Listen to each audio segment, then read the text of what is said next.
Hello and welcome to the Spooky Shack. My name is GiBi and welcome to the FNAF Community Update. I know it's been a little while since we've been doing this, but there's a lot of important information I want to share with you guys. So if you're a member of NSO Plus, you can actually go on Nintendo's website and you can buy a Virtual Boy headset. Now, this is not actually the Virtual Boy. It's literally just VR goggles that look like the original Virtual Boy. And you can open it up and there's a slot to put in the original Switch or the current model of the Switch 2. I'm assuming they're probably going to make like a different model in a couple years from now, but this will fit the Switch and the Switch 2. And so basically, if you have, if you have NSO Plus, you can just look in it, and with the Switch or the Switch 2 in there, you can play old Virtual Console games. So they're games that are actually in 3D. They do have the red tint color to them.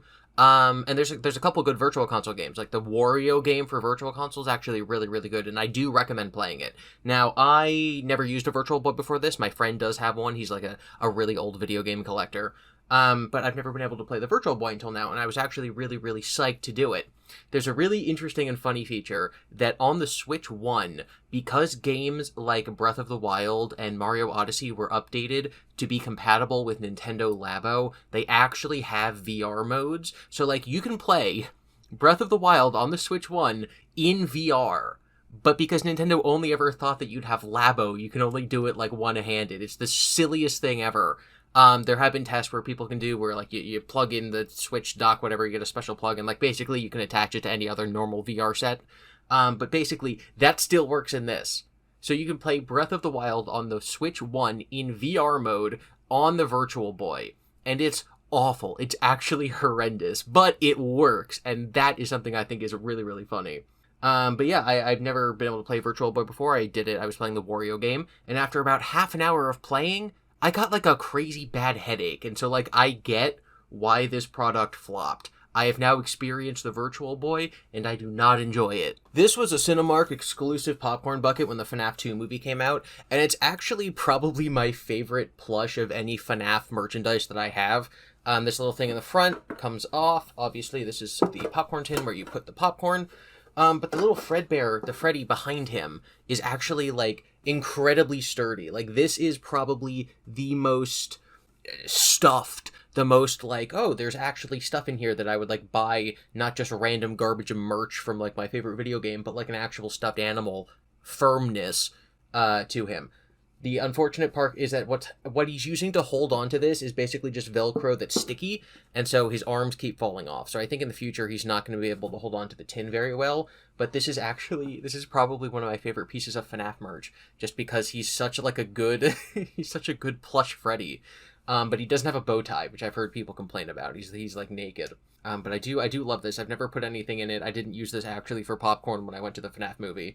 I just think it's really, really cool. So a funny story is I went to see the FNAF 2 movie with T-Dreads and Unwithered Truth. And we were going to a Cinemark, like I said, which is the only place you could get this. And FNAFology Professor Petal had said in the FNAF Theorist Discord that, like, she really wanted one of these. And I said, oh, I'm going to a Cinemark. I'll get one so I can ship it out to you. So we're at the movie theater. T-Dreads has my ticket. Unwithered Truth has his own ticket because we didn't know he was coming until last minute. So T-Dreads has mine, Unwithered Truth has his. Me and Unwithered Truth are staying at a hotel, so we drive to the movie theater together. We're waiting for T-Dreads to get there from, like, the place that he was staying. And Unwithered Truth gets to go into the lobby because I'm stuck behind because I don't have my ticket with me. And I'm like, I don't want them to sell out of the Freddy. I don't see any of them on display. Can you go and get two? Here's my credit card, go online and get two. So I'm sitting there for like half an hour as he's snaking his way to the front of the queue to go get his stuff. And I'm texting T-Dreads and I'm like, oh God, they better not be out of my Freddy thing. And so I'm sitting there. I'm talking to the guy who's like takes the tickets. Because I used to work in a movie theater, and I'm like, so, is it going to be like a crazy weekend with this Five Nights at Freddy's thing? What's going on here? He's like, yeah, it's just like working in a movie theater, and I'm like, yeah, it totally is. Finally, Unwithered Truth comes back, and he has 3 of them. And I'm like, you got 3 of them? He's like, yeah, I can't do an Irish accent, but he's like, yeah, I really like them, so I got one for myself. And I'm like, I would have too, because he's just really, really cool. Now, if the IRS asks, the entire reason I went to Japan last year was to chase down Toto, because he had to escape there to cross the international date line so he could run away from Rick Fafaska. So the entire purpose of my trip was a business expense.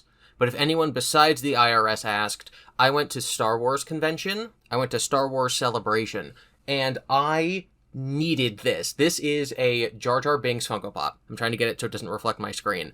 Now, I do not collect Funko Pops. I do not like Funko Pops. I have never enjoyed the concept of a Funko Pop. I think they are plastic garbage. This is a special edition you can only get at the con, diamond-studded Jar Jar Binks Funko Pop. And I thought that was the funniest thing I'd ever heard of. As someone who hates Funko, the idea that you take a character as beloved as Jar Jar, give him a special edition, and make it so you can only buy it if you're in Japan at this convention was so funny. So I literally waited online for like 3 hours just to buy one of these. I think it was more than 3 hours, actually.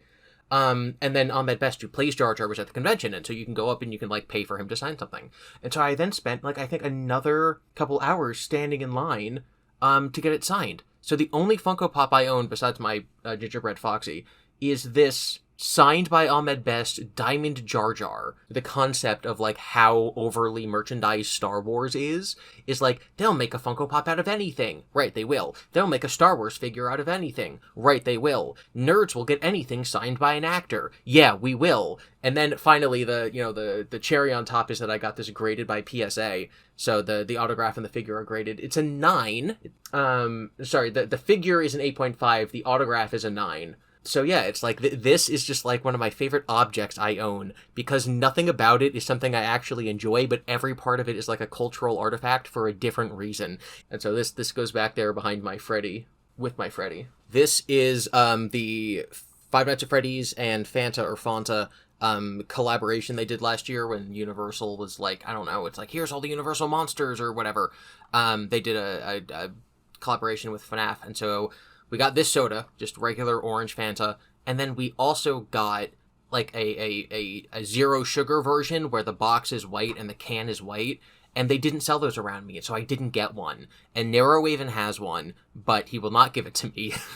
And I asked a couple people on Twitter, like, hey, if anyone has this, send it to me. And someone was like, I think I have it back at home. I'll let you know when I go home. And they never got back to me. So if you have the white sugar-free Freddy Fanta, I need it. If you guys love this channel, and by this channel I mean both Horror Homestead and Spooky Shack, you know why I need a really interesting piece of FNAF merch. If you know my other channel, you really know why I need this. One of the things they make FNAF merch out of is little, like, rubber ducks. And I saw this, I didn't know this was a thing, but I saw this when I was in the FNAF pop-up store in Japan. And I needed to get Chica, because in Markiplier's early videos when he's talking about FNAF, he calls her a duck. He's like, look at that duck. And so the idea that now there is a Chica who is a duck, I think is really, really funny. And so I'm like, I need the Chica duck. It's part of Markiplier lore. You probably see me drinking out of this and similar cups often when I'm recording my videos, especially my, like, Choose Your Own Adventure long books where I do, like, the hydration checks, which, if you haven't seen it, you should check out me reading Return to the Pit on this channel on Spooky Shack in collaboration with Candy Bunny. So you'll see me drinking out of these cups, and you might be like, GiBi, do you really love Black Panther Wakanda Forever only in cinemas so much that you bought the super expensive cup and it's always on your set? And the answer is no. I used to work at a movie theater, and so all of the unsold cups were basically just up for grabs after people stopped caring about the movies.